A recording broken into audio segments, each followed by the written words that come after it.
This is a Q&A video. In celebration of 2 years of the channel, I wanted to do something special. So in today's video, we'll be doing a little bit of a Q&A session. This will cover most of the popular questions asked on the Discord about commanders, the game, my experiences, everything in between. If you didn't get a chance to ask your question in the Discord, fret not, as I'll also be trying to answer as many questions as I can down in the comments as well, and the conversation is going to be going on the Discord now as well, which you can join using the link in the description. Without further ado, let's get started.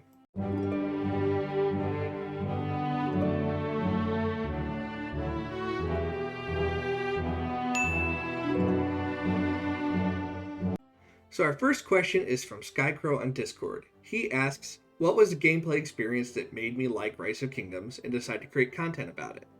And that's a great question that's really broken up into two different experiences. What got me started playing this game in the first place was looking for a strategy game and coming across it as a suggestion from a different game I had been playing at the time. The history aspect caught my eye and got me to download it, and then the friends I made in the first few days have gotten me hooked on the game. It probably doesn't help that I've been an officer since day one, so having awesome people to share the game with and being able to help guide people has just solidified that enjoyment even 5 years later. For creating content, I blame being an officer. I enjoyed playing garrisons when I first built them since we were short on them in the kingdom, and got hooked. Then, as I played more and more garrisons, people would ask questions about garrisons or in general, and I had this knowledge I wanted to share over, at that time, 3 years of experience.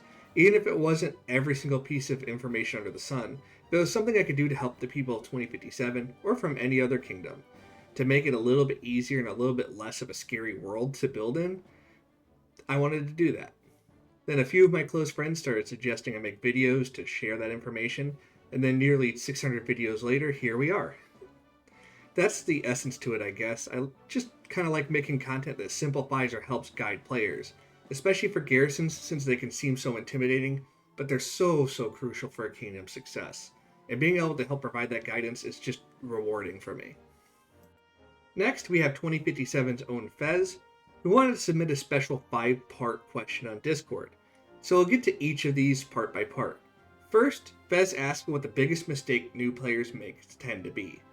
And for me, that has always been, because I personally have made this mistake as well, is poor investment in legendary sculptures. I did this for the first year and a half, and I will tell you 5 years later, I am just now reaching the point where I'm finally caught up. So if you can, take me as an example on that. As fast as the meta shifts, you're best off using value picks and epics until you're established with good gear, tactics, and armaments, as well as anything else you may need to succeed. And by then, the meta will have likely shifted significantly. Don't get me wrong, there are some exceptions, Nevsky and YSG come to mind, but for the most part, saving is the best policy, as a few bad investments can put you way behind. I know it did for me. His second question is what the best piece of advice I would give to players new or experienced. And that's such a great question to answer. For me, it's always been about not being afraid to make mistakes. If you can avoid them, absolutely do that. The investment thing I just mentioned earlier comes to mind. But don't do nothing because you're petrified of doing the wrong thing. When it comes to field fighting, rallying, garrisons, arc, you name it, you will make mistakes. You'll set a wrong commander pair, you'll accidentally send your field march to the wrong place and it'll get swarmed. You might even do something that loses a defense, or you might accidentally lose an arc match because of bad strategy. But that part is really the essence of what learning is about. Sometimes you can only learn and improve by doing. I've been incredibly fortunate to have the most awesome group of R4s around me to help learn and observe and find things that I may have missed and make small improvements. And that's made me better and better every defense. But that learning doesn't happen fully until you run that defense. So don't be afraid, get those hands dirty, ask the important questions, and take every day as an opportunity to learn a little bit more about your role, your troop type, or even just something about an event. Learn by doing. Next, we have who my favorite commander is, meta or not. And longtime followers of the channel will know this one by heart, but if you take a look at the corner of my screen, you'll definitely see the answer. And that's Theodora. Theodora was my first garrison exclusive commander I ever built, and she was what really got me into playing garrisons as much as I do now. The somewhat tanky but ultimately massive damage output at the time was a unique way to look at defenses, instead of just sitting there and trying not to be swarmed to death. like you had with Martel, you had something that was a huge AoE. But that has carried on for years, and even now that she's not really viable, much to my dismay, I will say. I still use her regularly in Siege as an amazing force skill, which is one of my all-time favorite passive skills ever with that huge built-in ring, essentially. Of course, close second place goes to Joan Prime and Jan, as they're both great commanders, and uniquely the first commanders I covered as new releases on the channel. But also just having generally fun playstyles that have kept me hooked on garrisons on the side of Jan, and constituting the only field commander I've built in years for Joan Prime. Fourth, Fez asked a contentious question. VIP 12 or Castle 25? And this is a catch-22 of sorts, but my philosophy has always been on VIP level. Here's my reasoning on this debate. Castle 25 gives you rally capacity and unlocks technology that can get you to T5, but getting to T5 does nothing but fill hospitals with expensive healing bills if you don't have good commanders to go with them and good tactics. Meanwhile, going VIP 12 means you'll have to be delayed on getting T5, but it'll also mean you're getting double the commander sculptures daily, but you can still learn to fight with less expensive T4, build up good equipment, armaments, and stack up a ton of sculptures in the process. This allows you to learn to fight, have relatively forgiving hospital bills, and build up necessary equipment and items so that when you do hit T5, you have enough sculptures to build and hit the ground running with whatever the meta is. You can still build some commanders during this time as well, but in either case, for longer term success, I recommend VIP 12, and just farming forts in the interim as well to cut down how many books you're going to need once you do start working on Castle 25. It may be frustrating while you're T4 to get beaten up by some other T5, but you'll have a much larger power spike, and you'll have the field skills to boot. And lastly, we have what my favorite KvK memory is. There are a lot of them, so I won't be able to stick to just one, but I'll be brief on these. The first I'll cover is the first time somebody manually swarmed one of my garrisons without a rally. Seeing how quickly that established garrison, which was Theodora YSG at the time, melted those swarmers immediately got me hooked on anti-swarm garrisons. I actually believe I still have that report somewhere, although I'm sure the data has been wiped from it due to the way the updates work. Although that's one of a more individual memory, I will also say that my favorite kingdom memory is back-to-back KvK victories and ziggurats at the end.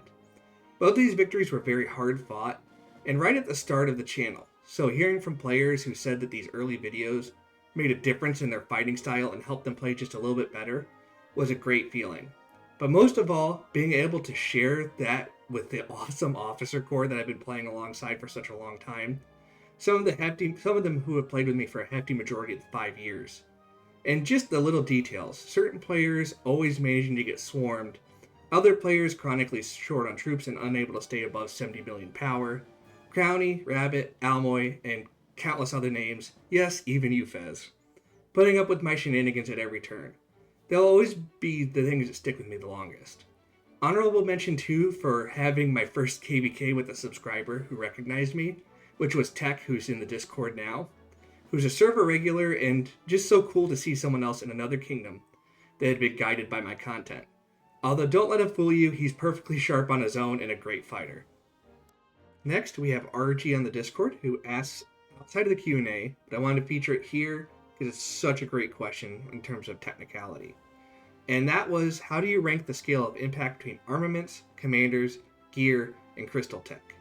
And that is such an excellent question that I just had to feature it here because it's been an eternal debate I always have when I'm trying to tell people what to focus on. But I'll answer this under the lens of the regular technology being maxed out to T5, as this is probably the biggest impact overall. If you eliminate that, commanders are definitely your first priority. The skills and talents provided by the vast majority of them give you the majority of your trade value, which is why you never see a 200 million power whale with perfect gear running around with the Vibers. None of the other items really matter if you don't have good commanders to use them. That being said, when you're T4 and building up, it's also best to try to save because the difference you're going to get with weaker gear, which is our next item, is going to not really affect your trade very well, versus when you have T5, you can build up to it. Good gear will give you the second best boost in stats, as a good gear set will give you around 1 to 2 skills worth of passive stats. Tack on the importance of accessories, and the difference between perfect commanders with and without gear is fairly significant. Specialization is also important too, as well as iconics, but I would place them lower than the gear itself, but higher than the next category. For the next priority, I would place it as nearly a tie between tech and armaments, depending on your role. For the field, I would argue armaments are slightly more important, as the high-end armaments will give you more consistent results, with the specialty inscriptions and raw stat value. While the crystal tech for field gives more units, you don't carry it over, and you get mostly attack for raw stat bonuses. However, for higher spenders, and particularly rallies and garrisons, crystal tech can be much more important, as the lead or rally for the rally and garrison needs that extra stat, and the extra units impact the trade more significantly, and the swarming tech for spenders is also a huge impactor. But overall, the priority is definitely commanders, then definitely gear, and then depending on your situation, tech or armaments. Another question we got in the Discord is from Lordelderquest, who asked if Bellicose or combo was better for wedge formation. And that's a great question, and it's a classic case of less overall stat for all damage, or more stat for a specific damage type. In this situation, considering wedge is based around skill damage heavily already, skill damage is probably your priority. The other thing to consider here is Bellicose is a 10% chance to be used, while combo is used on every skill use. So combo is a controllable use, while Bellicose is on chance. When you consider the stats 5% damage on a 10% chance, or 8% skill damage on a skill use, both have similar uptime percentages in ideal conditions. It will come down to pair type, but given that wedge is based on skill damage commanders, combo has a better overall ceiling to me, as 8% skill damage on a skill damage based commander is going to be better, because most of their kits can be based around that skill damage. However, the argument for Bellicose also works, particularly if it's used on a rally or garrison that could use the 5% damage on swarmers using normal damage, or on nearby enemies with your massive AoE if you have one. Lastly, we did have somebody that wanted to talk about their favorite video.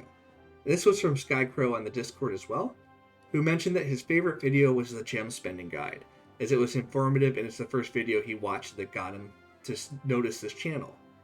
That was a personal favorite of mine as well. I love mathematically looking at events and breaking them down for efficiency. My personal favorite is a Wheel of Fortune, which has its own video, where I break down gems per spin and use statistics to predict where you'll get on different spin amounts. And the gem spending guide is definitely a spin-off of that, just focused on all the gem items, and it's an ambitious one at that. When I first took it on, I didn't quite realize just how many events can use gems, even if it was just a little bit, so I ended up doing a lot more research and thorough of a video than I'd anticipated. But it was totally worthwhile to be able to compare events and show where gems can best be spent, and compare what you get at each different investment amount. That's a particularly important concept for me when I'm talking to free-to-play players who have a limited gem income. So being able to point people in the right direction, even if it's just a minor tweak to get them moving in the right direction, was a great feeling for me. I'll include the link for that video and the wheel video in the description for anybody who missed those. But that kind of content is just super rewarding, and I love making it. Even if it's not the most flashy or popular of topics, and they typically tend to get less views, I appreciate the support on those topics, as even though they aren't the most riveting, they are definitely very important. But with that, we will wrap up our very first Q&A video. This was honestly a super fun project to put together, so I'd absolutely love to do this more in the future, even covering questions that may not be cleanly slotted into either video type format, where it's too long for a shorts video but too short to have its own long format.